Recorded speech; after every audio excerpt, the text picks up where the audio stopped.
সব সময় আল্লাহর কাছে এই দোয়াটা যেন আমরা করি, আল্লাহ কিয়ামতের দিন তুমি আমার হিসাব নিও না, আল্লাহ তুমি আমার বিচার বসিও না, আল্লাহ তুমি দয়া করে আমারে মাফ করে দিও। আল্লাহ যার বিচার করবেন ও জাহান্নামে যাবে, আর যার বিচার করবেন না সে জান্নাতে যাবে।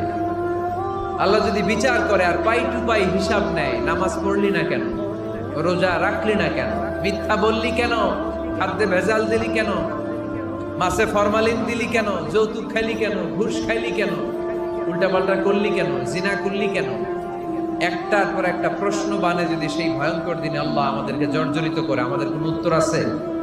সেদিন আমাদের বাঁচার কোন উপায় আছে? তাই আমরা সবাই আল্লাহর কাছে দোয়া করবো, আল্লাহ কোনো বিচার টিচার মানি না, কোনো বিচার করতে পারবো না, দয়া করবা। কথা কয় না? কি করবে? এবার আওয়াজ করে বলেন, বিচার চান না দয়া চান?